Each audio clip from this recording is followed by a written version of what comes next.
good. We still on for lunch? Great. Sliced bread. You're the best thing I've seen since, well, you know. Oh, hello. Don't think I forgot about you. Friendly at Fairway. It's more than just a name.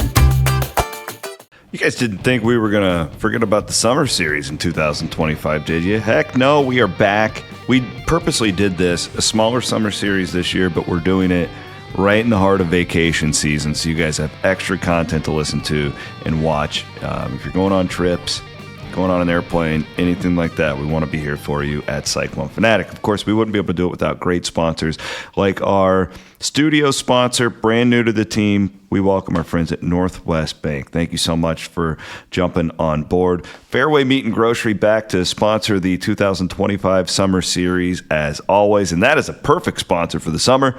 Y'all can go and get the grills, stuff for your grill. Just get loaded up on the meat, baby. Love my Fairway Meat. The meat market up in Ames is my first stop every time I come to town on Fridays during football season. Absolutely. And then my friends Clay and Chase Natuzel, the whole Natuzel family now is in on the action. Cody Natuzel as well. They are your financial advisors from Raymond James. These are diehard clones. I got to know these guys real well over the last couple of years. Absolute sickos. You're going to meet with them about planning your financial future, but you can talk any source of clones and they know it. These guys are nuts in the best kind of way. They are the Natuzel family. That is spelled, if you want to Google it, Netusil. They have offices all over central Iowa. I met with them, had coffee with these guys in Ankeny a couple weeks ago. It was incredibly enlightening. They really know their stuff. So today's summer series, we're going to start things off with a big one. Fall camp opens next week for the Iowa State football program as it is heading to Ireland to start the 2025 season a week early, week 0. Of course, Kansas State is on the roster. And it's been these off seasons now are just bizarre. You don't really know what to expect. This one especially is everything went in-house with the house settlement, all that garbage that we're not going to talk about that much anymore, hopefully. But Derek Hoodjer is the GM. He's the recruiting coordinator for Iowa State football, and he gives us some great insight on how that has worked, how the team is getting ready for an early kickoff this year, and also some positions of strength in competitions to look forward to when fall camp opens next week. Here it is, Summer Series. Derek Hoodjer, Iowa State football, joins me to start things off. All right, guys. Summer Series, a little bit of a later start this year, but we did this strategically for vacations and whatnot and traveling, and I'm excited to bring my buddy Derek Hoodjer from Iowa State football on to lead things up. How different is your job now compared to 5 years ago? I think quite a bit different. I think obviously the core of it is still the same, which is simply to try to help Coach Campbell and the rest of our staff build a football team that is talented enough to win football games and to compete for championships in the Big 12. And so I think the core kind of mission of the job is the same as it's always been, but it looks an awful lot different with the transfer portal and then NIL and then unlimited transfers and now rev share. And so a lot of things that go into that have changed, but the foundation of what we're trying to accomplish is still the same for sure. I was down in Dallas media days last week and got into some interesting conversations with other reporters about this. And you know me well enough, Derek, where there's a big chunk of me that I actually enjoy behind the scenes and like the GM role more than I do the games. That's the case with any sports that I follow. And there's like a Moneyball component, I feel like, to what's going on now in college athletics. It's like, how do we spend wisely? How do we, because like the entire crux of like the Moneyball thing in Major League Baseball was just, capitalizing on market inefficiencies. And do you find yourself doing that right now? Is that a big key? 100%. And obviously the financial component plays a large part in your roster construction, whether you're talking about retention or recruiting, which recruiting can obviously be in the high school ranks or in the portal. And to the Moneyball kind of comparison. I think that's real, and that is a good one to use, because we are probably a lot closer to Major League Baseball than it is the NFL right now, in terms of there is no salary cap. Hopefully this settlement allows there to be a little bit more of a cap, but it's still going to be kind of case by case, school by school. And even with that salary cap, not every football program per se is going to have the same dollar amount. And on top of that, there's not shared contracts, so you don't know what everybody is making across college athletics. Yeah. On top of that, every kid is an unrestricted free agent every year. And so the market inefficiencies is an interesting question, because I always say, like, yeah, there is a market out there of what it costs, but you have to kind of have your own market relative to your own circumstances, and make decisions based on what you think is best for your program and what you value and what you have available financially. And so for us, we've always just tried to continue to look internal rather than external and say, what's available, who fits us, and how does it align with our budget and what we have available, and what does our roster look like coming back, and what do we need, rather than trying to chase maybe what's going on outside of our walls. Well, that's another thing, because I'm talking to national people and even a lot of the schools that you guys compete against. But I think it's important to still tell fans, like, these guys are still going to class, right? Like, because I get this a lot from fans, and they're like, oh, it's professional athletics now. And like, well, they are getting paid, but they're still a college football team, right? Like, so that aspect, like, within the program, it hasn't really changed much, right? Like, these guys have academic advisors, they're right. Can you clarify that? Yeah, they're still going to college, or they're still going to class. They're still trying to figure out what they want to study and what careers they want to pursue after college. They still know that life is going to come when they finish college, just like it does for every college athlete and just like it does for every college student. Now, hopefully, if we're able to support them and they're able to make great decisions and we're able to educate them, hopefully they're starting that life after college with a good nest egg of financial kind of security that they built up while they've been here. But you're 100% right. They've still got the same challenges. They're still leaving home for the first time. They're still trying to figure out how to cook, and they're still living in their apartment by themselves for the first time. And they still are struggling with going from the best player on their high school team to all of a sudden just one of a bunch of good players on the college football team. And they're still trying to figure out, do I want to go home every break, or do I stay here sometimes, or what does spring break look like for me? So yeah, it's a new dynamic, and it's a lot, probably in some ways, professional in the sense that they're getting paid. And at a lot of programs, it's become transactional. Certainly not here, but it has elsewhere. But the root of it is still college football, which I think you're right in pointing that out. That continues to be really important. The other part about what you guys are doing right now that I find just so interesting is that, like, there's really not a playbook, right? Like, I feel like there's a lot of things, like in like the X's and O's of football. Oh, okay, we're not stopping the run. We're going to change the scheme. We're going to bench this player and play this guy more. Oh, we really struggling throwing it to the outside. Let's make this adjustment. Like, with this, nobody's ever experienced it before. Nobody's ever experienced before anywhere, especially at Iowa State.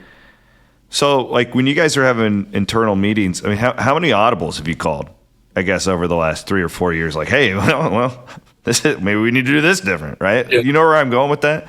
For sure. And I think it's a constant process of adapting, and both adapting to our own decisions, whether they were good or bad, adapting to what's occurring beyond our walls and how it's maybe affecting our team and how do we need to react, and then certainly adapting to the rules as they have changed. The one consistent over the last 3 or 4 years has been the rules are going to change. And so being able to continue to adapt and be flexible, all of that's really critically important. But every time you do adapt and make a decision and kind of change your course, I think what's allowed us to have success is it's always aligned with the value system that our program is built on. And the 2016 college football world is a lot different than the 2025 college football world. But that team and the locker room and the team room and how we've created kind of the identity of our program, it looks a lot like it did still in 2016. And maybe there are other things that are new and different and pulling a little bit different directions, but the core of what we want the football team to look like and how we want to build it, and how we want that team to operate, that hasn't changed. And I think that's allowed us to manage and to say, okay, these are the new dynamics. How does it relate to what we're trying to accomplish? And that's allowed us to not totally kind of throw our values to the side and kind of chase what's happening in college football, because every school is so unique and every school's circumstance is so different. And what works at one place doesn't work at every place. And so I think what our greatest strength has been is Coach Campbell honestly has the courage to say, we can learn from and we can understand what's going on outside of our walls, but we also need to continue to do what's best for us. And that's what we've done every step of the way. Well, I know, speaking as a fan of the Cyclones, which I don't hide that I am, it is nice to have players coming back that you know, right? For sure. That is, to me, like the one thing that college athletics is really going to, over time, if we don't get the transfer thing figured out. And it's not even that I don't think players should have the right to transfer. It's just I think the core college athletics fan, I love seeing Jalen Knoll as a freshman and then seeing Jalen Knoll as a senior. For sure. Right? I think there's a lot of people in college football and probably college athletics in general. I don't know. I don't really follow anything real close other than football, but a lot of programs are just collecting talent every year. There are some programs that are trying to build a team and trying to collect the talent that aligns with how to build a team. I think there are very few schools that are still running a program. And we take a lot of pride in still running a program. And it still does matter to us that a kid can develop for 4 or 5 years. And it still does matter to us that a kid is getting a real degree and something that they're passionate about. And it matters to us that they receive a mentorship opportunity where it's a former player that can walk them through kind of the last 2 to 3 years of their journey when they leave here, and they develop holistically and understand kind of how to take advantage of all these opportunities that they have here. And it's important to us that our former players are welcomed back. Like, that all still really matters to us. And I think you're exactly right when you said, like, not everywhere do you watch on a Saturday and it's guys you've seen for 3 or 4 years. And so many people are just collecting talent right now. And maybe it'll work, maybe it won't. That's not to knock that approach, but that's just not the approach we have. Well, it's just my opinion, and we haven't done this long enough to truly know. My guess is the schools that are bringing in 40 new transfers every year, there's just going to be a lot more peaks and valleys. That would be my guess. And you guys are going to be more consistent. Whatever that is, you're going to be more in a straight line. Do you think that's an accurate read? I would agree for sure. And I think if you bring in 40 or 50 transfers, there's just probably more unknown. And maybe, every transfer you bring, you think it's probably going to work, but maybe there's a chance it doesn't, because there's a lot of these guys, you don't have the time. In the NFL, you've got 12 months to do all the research and all the background and get to know them. And in college, you're trying to kind of put the pieces together behind the scenes. But and obviously a lot of the information gathering goes into it ahead of time. But once the kid goes in the portal, a lot of times you're talking about like 48, 72 hours and they're making a decision. And especially if it's a guy that you hadn't recruited prior to and don't have previous relationship with. So I think the more guys you take, there's just more of an unknown. And you're exactly right. If of those 40, some years maybe 35 hit, then you're probably going to have a really good year. Yeah. If only 20 hit, then maybe it's going to be tough. So I think that's something we'll always recruit the portal. We always have, obviously, going all the way back to, Michael Petway was a transfer, obviously, before the term portal was even a thing. Like, we're going to use every avenue we can to find players. But we sure want the core of our program to be guys like you mentioned, and Jalen Knoll and Brock Purdy and Brees Hall, and guys who were here the whole journey and who really understand what this program stands for and what the team looks like. All right, let's get onto the field, because I think really is quite remarkable you guys won as many games as you did last year with the injury situation. I don't think it probably got talked about enough. Like, especially you're just getting hammered in, one or two spots just over and over again. If you would have told me before the year, Bramer's not going to play most of the year, all these linebackers are out, like I don't think I know I wouldn't have had you, in the Big 12 championship game. So, and I posed this question to Matt last week, and I'd be anxious to see what you think. So, let's start at linebacker. I think I could make the argument it's your best position group, which is a big statement. You have strong groups across the board, but is it possible we can turn last year's disaster with over half your scholarship guys being on the sideline? I really like the talent there. I think you guys are gonna have a problem keeping guys off the field. What do you think of that? I would agree. I think if you walked in that room, there's a lot of guys that in their mind are expecting to probably start, which is a good thing. I think it's a healthy competition, and there's a lot of guys that have played a ton of football and played winning football. And obviously a year ago, you didn't expect Rylan Barnes to have to go in and start on the road at West Virginia, but he Barnes did. Farms, man. Yeah. Shout out.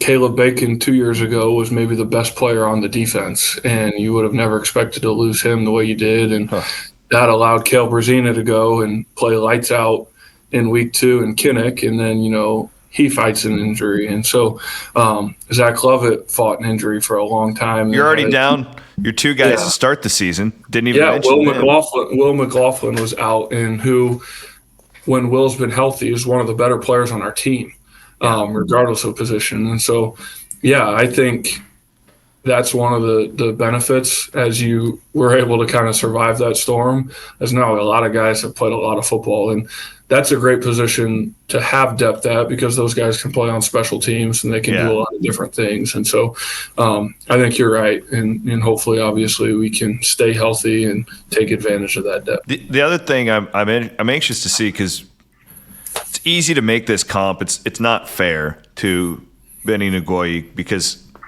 of what Darian Porter turned into. But you made a similar switch with Porter early in his career. You guys identify it. You put him on the other side of the ball. Benny is a similar body type, similar type of athlete from what I'm aware of. I'm his card-carrying fan club guy. Like I fell in love with that kid the first time I saw him in pads. I'm like, wow.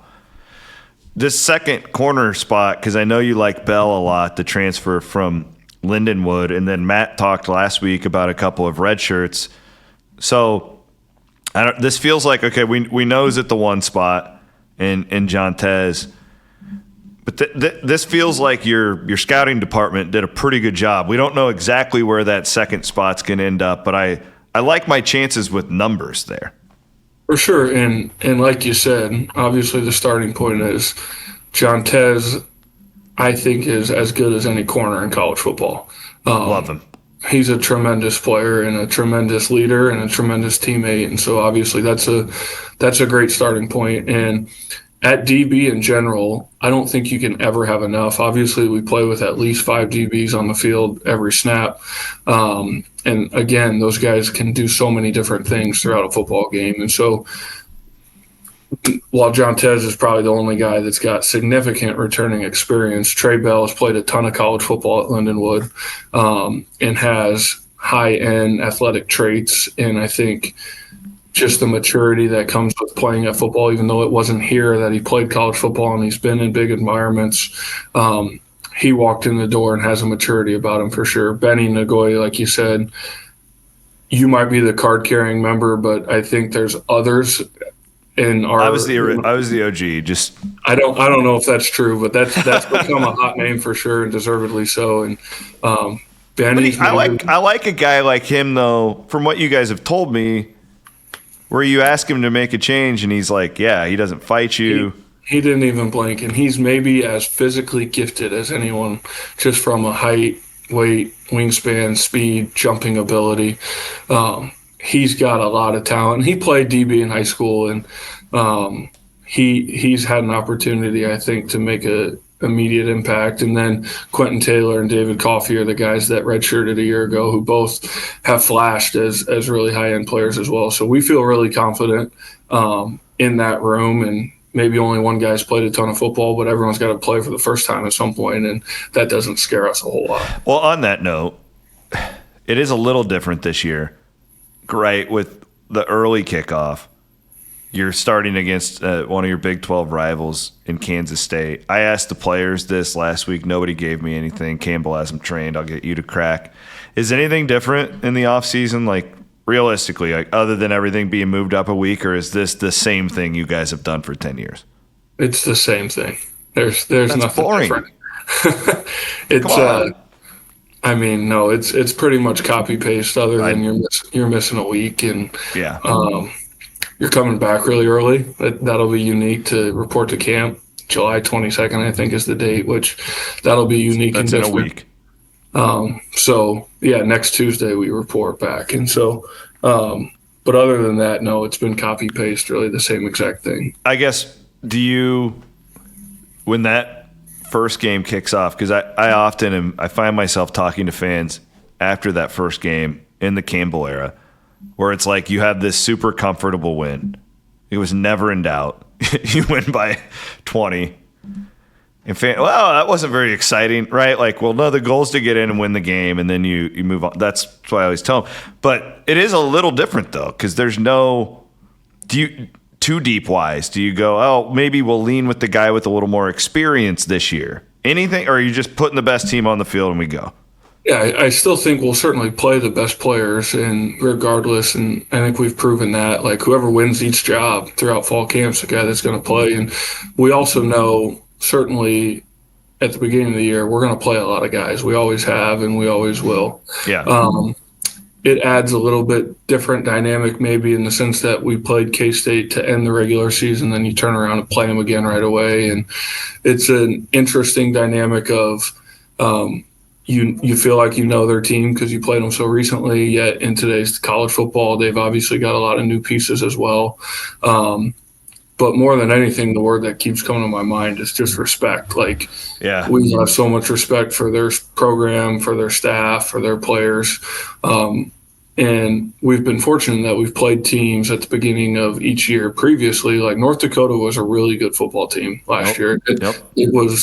It didn't take you very long watching the film to understand you're going to be in a dogfight. And that's kind of been our history. And so, K-State's obviously a conference opponent, so it's a little bit different mentally from that standpoint. But, it's a great football team, one that we've always respected and one that we do respect. And you're going to have to be ready to rock and roll. It'll be a little bit different, unique being in Ireland, obviously. But for the most part, try to just continue kind of under the same thought process we always have.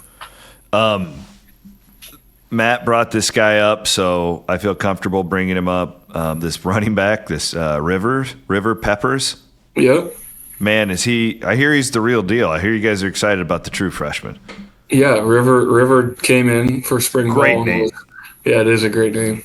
And he was electric. He can really run, and he's got like natural vision, and just one of those guys who kind of is quick to learn and fits right in, and he's got some explosive tendencies. So I think he's got a big-time future, and that running back room as a whole is obviously going to be really competitive and well-rounded. And Abu and Carson and Aiden Flora played a ton of football last year, and Dylan Lee is a guy that's continued to get better and better and has a great future, and River. And so we feel really confident in that room for sure. Loaded.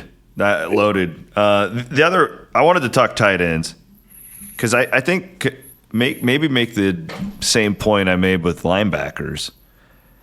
Sucked to have Bramer out for most of last year, but you did have a guy in Gabe Burkle who we all thought was pretty good, okay? Even going into last year, it was like, this guy has got some potential. but he elevated his game. Like he flipped a switch 2/3 through the year. So, and I'm a guy who I give Mauser crap all the time. Anyone who listens to me knows that I want 5 wide receivers. I want to throw it 95% of the time, right? I don't think I can do that with this team. Like, I really like the tight ends, and I think it's super interesting, Derek, with you do have new receivers, okay? I think these guys are going to be really good. We'll ask you about them later. But it might be a third through the year where everything is perfect with the wide receivers.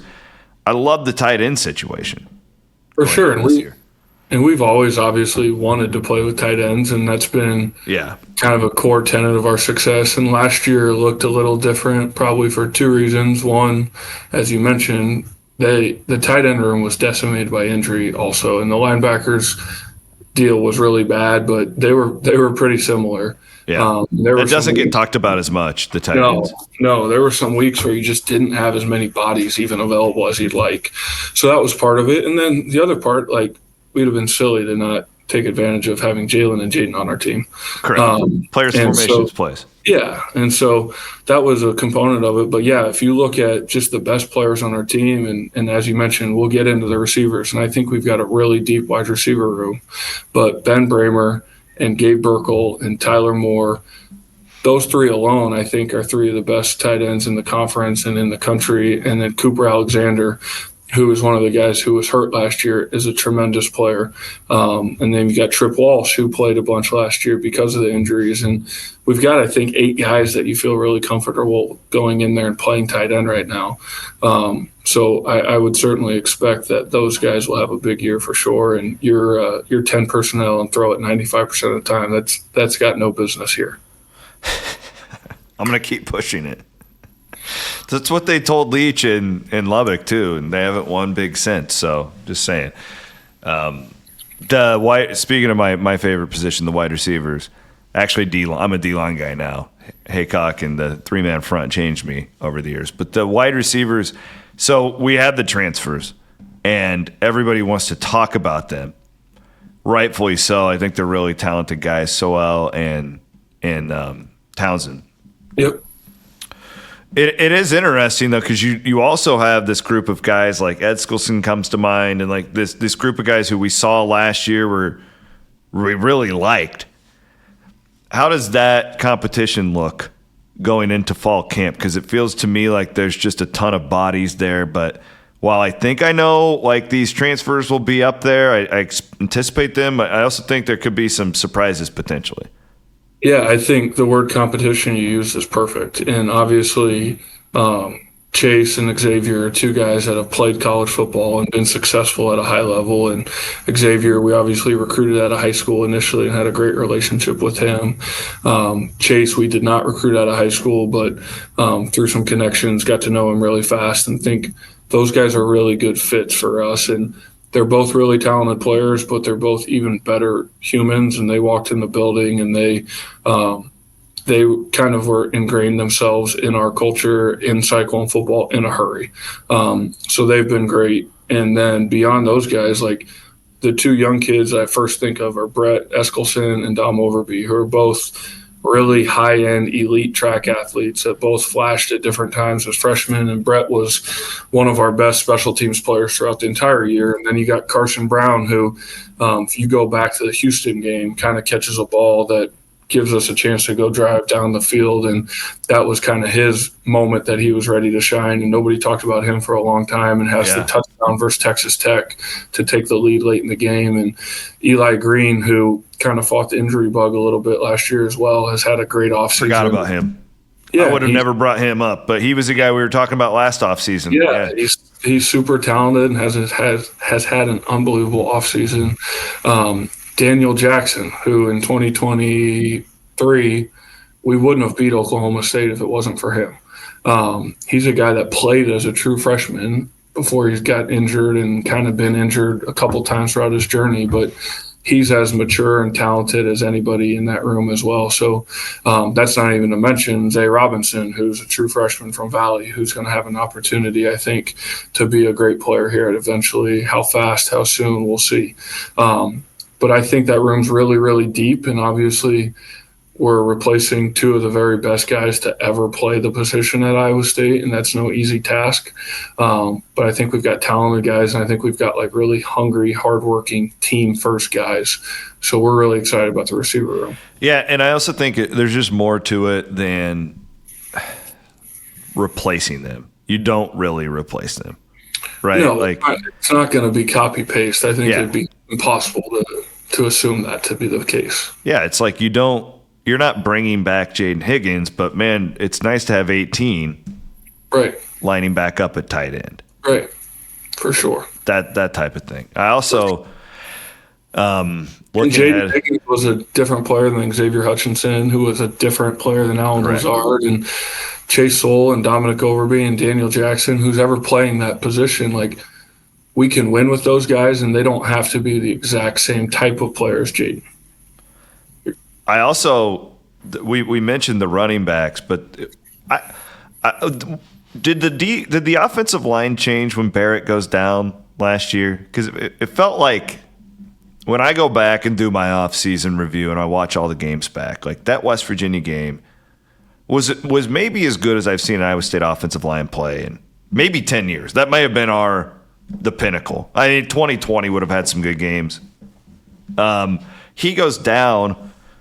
And not to say it's all about one guy, but like, man, I like having him back. And I look at this group, and it's just a lot of guys who have played. I don't know what that means exactly, but to me, this feels like as good of a starting point as Iowa State's had here for a while.